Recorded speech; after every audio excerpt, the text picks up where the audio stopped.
So I've chosen this one. Okay. I think this whole series that you've done in this format is quite fascinating, and I chose this one almost at random, but not quite.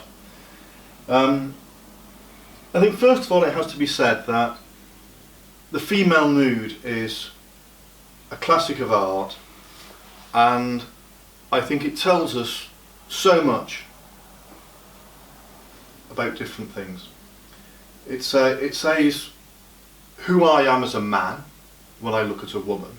What kind of woman do I find beautiful? I think a man is defined in his appreciation of women.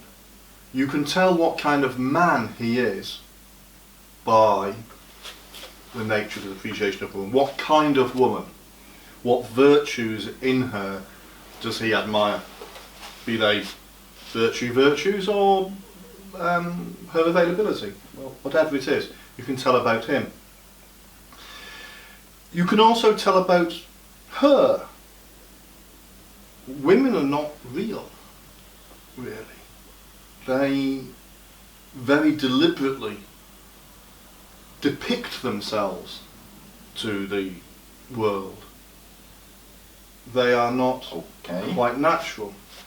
They wear makeup, they're much more aware of how they dress than men. How they portray themselves is very deliberate. And this also tells us an awful lot.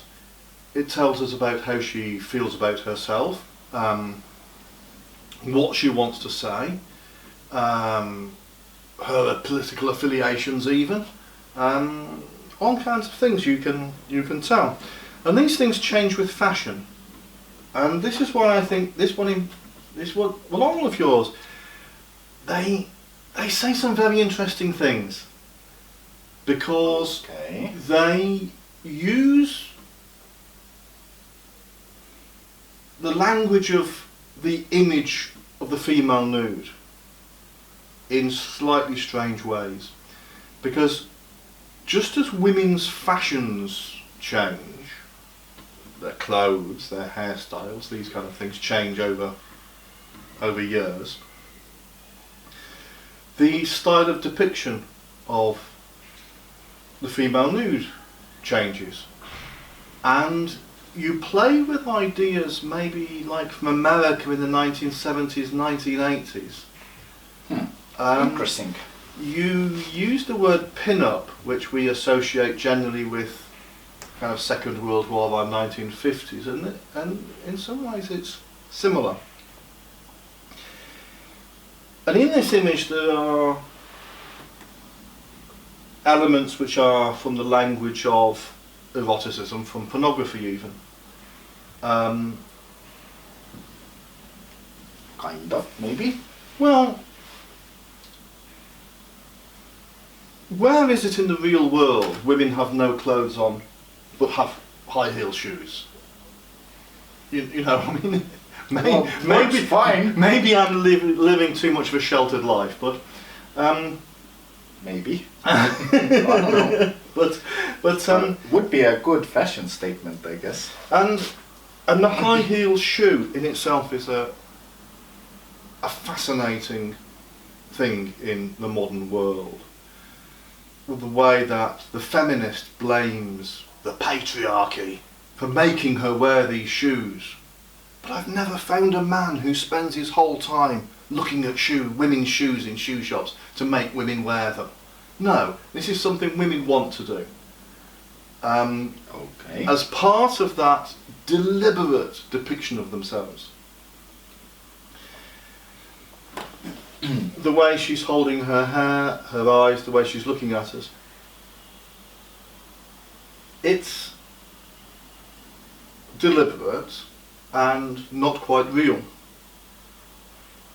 And it seems that you're deliberately taking images of sexual fantasy, of maybe language of pornography, which we know are not real. All fantasies by their definition are not what we want. Because when we have a fantasy, It's reality we want, not fantasy. We want it to be the truth. And yet, you combine elements in here which we know aren't the truth. So, and this is what I want to ask you really. Okay. When you use these elements in a nude like this, it's as if you're using deliberate elements of fantasy, of unreality, to suggest a reality that's behind all of those things. Are you doing that, or are you demanding of? I mean, what's? Well, it's kind of interesting idea. I think fantasy, well, here it is real. It's very much real. You can even touch it. You can knock on it. It's well, it's like extension of reality. So fantasy in a form like this is has come into reality, and it's like a different universe, the fantasy world. So it's an extension of the reality we have here. I mean, yes, the fantasy is the language in which we communicate, or at least fantasy is the language in which women depict themselves, and maybe to some extent it's the language men use to depict women. But surely we only really do that because we are either wanting some kind of truth that's behind it.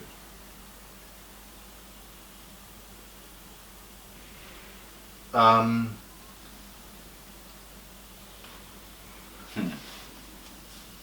mean, when we meet a woman and she's made lots of effort to make herself look, but in a certain way, a certain image. We look at her, we know it's not true. We know that's not what she's really like. Maybe.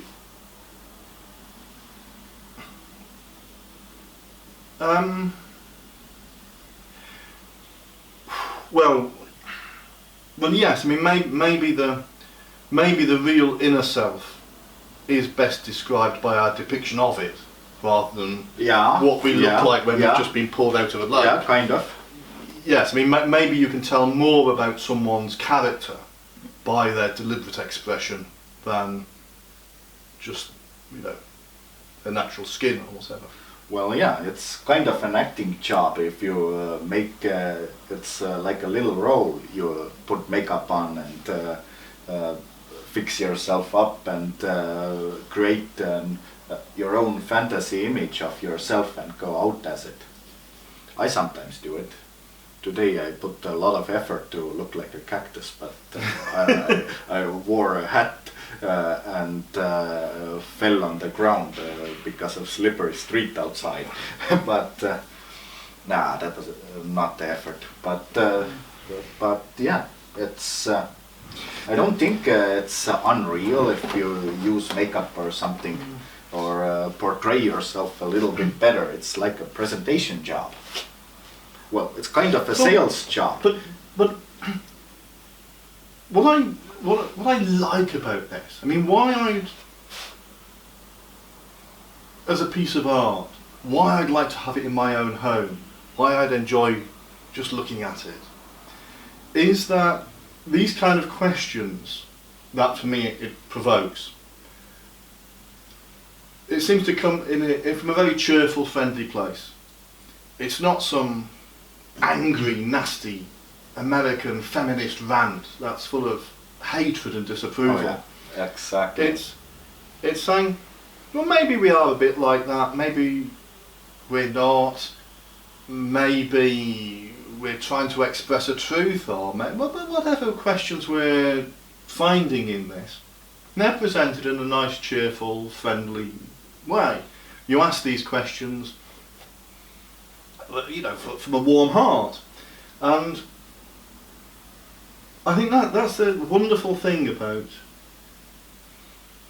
art that you find still in places like Estonia, but not, say, London or New York, is that open, warm way of asking questions about femininity, about sexuality, masculinity. All of those things can be done in this way. I rather suspect if you presented that in London or New York, you'd be cancelled. You'd be. Oh, okay. Maybe. But here, maybe. But here not. And maybe I can create a great scandal that works just fine. Also, I love the format. Not only is it very practical, that you think, whenever you're looking at in a gallery and you're thinking of buying a painting, there's two questions: can I afford it? And even if I can afford it, where would I put it? Yeah. And this solves that problem. You've always got a little bit of a space like that between a door and a wall or something like that. Yeah, absolutely. But there's something else about this format. It's also funny a bit. It is funny. Especially if you have a row of them, like I have them in series. Like that's not the only one of its kind. But there's something else about it. It's as if it's a section cut out of a bigger picture. Yeah. So immediately you're suggesting that there's something else that we can't see. Well, yeah. Something we don't know. Something she knows that we don't know. Yeah. She knows the context of her wearing. Who is she wearing them for? Yep. She knows that and we don't. Well, yeah. And that makes it intriguing. Yeah, I mean, it's a room for a fantasy. Like, yeah. The artwork is, well, if I paint something, I don't do it as an answer, but more like a question. So, but everybody who looks them has different questions and how to relate to that. Well, I could sit in my house looking at her and asking my guests what questions she poses. Yeah, absolutely, like a conversation piece. No, that's how I feel about her.